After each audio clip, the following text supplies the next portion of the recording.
Week 14 is almost over in the NFL, and that means eyes on Week 15, the bye week in the books for the Houston Texans and the Miami Dolphins coming to town for this matchup. An early look at the dynamic Dolphins coming to town to take on this Houston Texans team, brought to you by my friends at BetUS. Code YouTube150 when you get signed up over there for a fantastic bonus. So the Dolphins coming to town after an overtime victory over the New York Jets. And this was a hard fought one for the Dolphins. I got to watch most of this one. It was the third screen in the three screen experience today. Had my eyes on that one because, of course, the Texans are playing the Dolphins next. And what a time for the Dolphins to finally get their dynamic duo. You'll hear the word dynamic a lot. I'll probably use it too much here.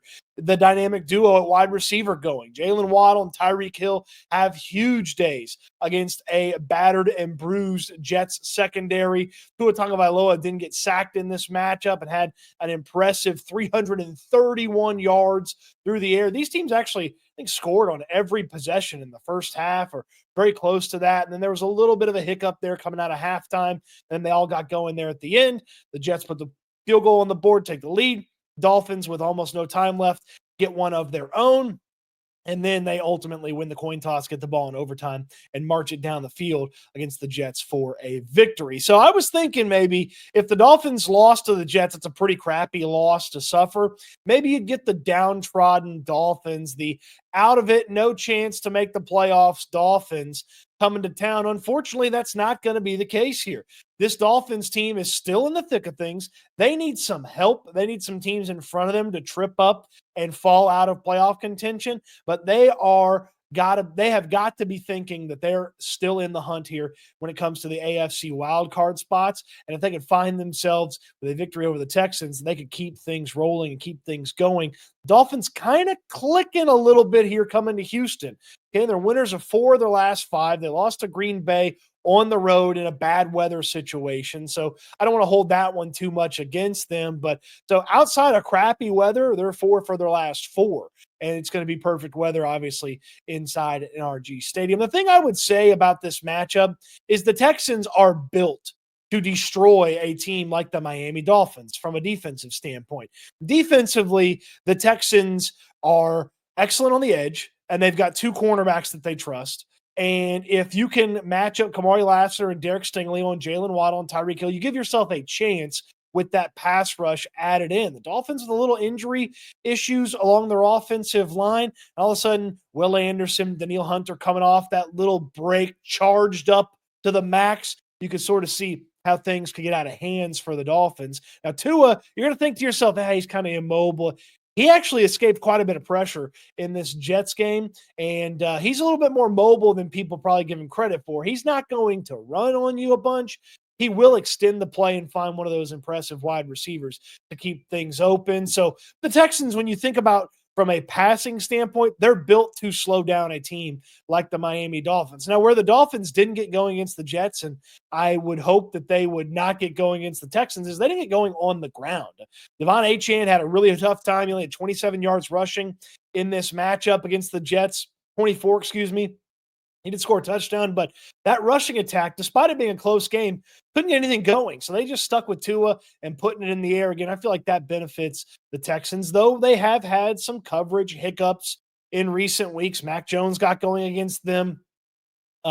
Will Levis obviously had an impressive performance. You got to limit those big plays because you want Miami to have to matriculate down the field. And ultimately, when you come up with a big play from a defensive perspective, a sack, a tackle for a loss, you put them behind the chains and you give yourself an opportunity to make a play and force them to kick this thing away. Talk about the Texans offense here in a second, right after I talk to you about my friends at BetUS. Week 14, just one game left that hasn't been played yet. Monday Night Football, the Bengals and the Cowboys. Bengals 5.5-point favorites on this one. But you can also get in on the various fun Monday night things that the BetUS folks have for you, like fun Monday night specials. You can get in on the bowl games for college already, but like Will there be an octopus? So the same player scores a touchdown and the 2-point conversion with it. 2-point conversion. They got all sorts of fun stuff at BetUS. Use that code YouTube150 when you get signed up. It's going to get you a 150% bonus up to $2,000 on your first deposit. YouTube150 is the code. And of course, the Texans game, as soon as the lines come out, will be there on BetUS. It was a 2-point Texans favorite when, before this week got started, and sort of the look ahead. I would anticipate that it stays about that. It's not like a come from behind tie and win an overtime game against the Jets. Makes me think the Dolphins are this big, dangerous, nasty team that you need to be worried about. Slight favorites for the home field advantage. I could live with the Texans being a 2-point favorite in this one. I'm not super worried about the defense. I think they're going to give up some plays. I think the Dolphins are going to have a little bit of success, but I am worried more about the Texans offense. Clicked a little bit against Jacksonville. D'Amico Ryan said that they simplified some things, tamped down the game plan, and it did feel like their bread and butter was more available in that game. Nico Collins over the middle, some of those quick out victories, and of course, Joe Mixon taking care of business on the ground in that matchup. So maybe the simplification, going back to what they're good at, and there were moments that looked like 2023 against Jacksonville. You're going to have to do that again against the Miami Dolphins. They're able to put a little bit of pressure on the quarterbacks. They got after Aaron Rodgers more than a few times in that matchup against the Jets, but CJ Stroud can escape much, much better than Aaron Rodgers can. He can move and make things happen on the fly much, much better than Aaron Rodgers can. And the Jets rushing attack is nothing to be super excited about. It's Braylon Allen, Isaiah Davis. You're saying, who's Isaiah Davis? I'm saying, who's Isaiah Davis?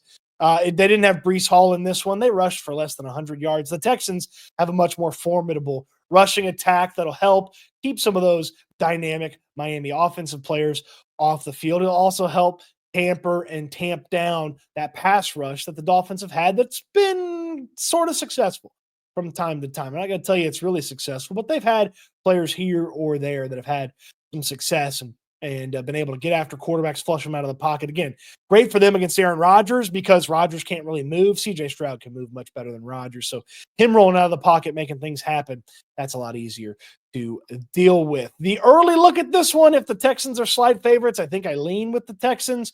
We'll see if there's any bye week hangover for the Texans or if this offense clicked off of or is still clicking off of what did click to the slightest degree against the Jacksonville Jaguars. Then Miami, they come in hungry, trying to hang around. Oh, by the way, Mike McDaniel, the head coach of the Miami Dolphins, and D'Amico Ryans, the head coach of the Houston Texans, they know each other pretty well. Okay, Mike McDaniel, D'Amico Ryans coached in San Francisco together before they both ended up as head coaches. So that should be a fun matchup. The Dolphins were in for preseason last year, and those preseason matchups in the joint practices, they were a lot of fun. Texans had a huge first day. Dolphins had a huge second day. That was last year and a year ago, so it didn't really matter, but that was the last time that you saw really the Dolphins maybe a little unleashed.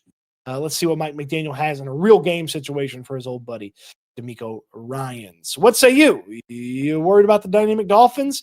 No worry about the Fins? Going to turn them into tuna? I know that's not what tuna is, but Jessica Simpson got confused one time, and I did not get confused. It was a fish joke. Sushi. Do people eat dolphins? I don't know. I don't think they do. Let me know in the comment section down below. On your way down there, throw me a thumbs up on the video. Subscribe to the channel if you haven't already. Don't forget to visit our friends at BetUS. YouTube150 is the code YouTube150. Get that 150% bonus up to $2,000 on your first deposit. So appreciate you watching the video.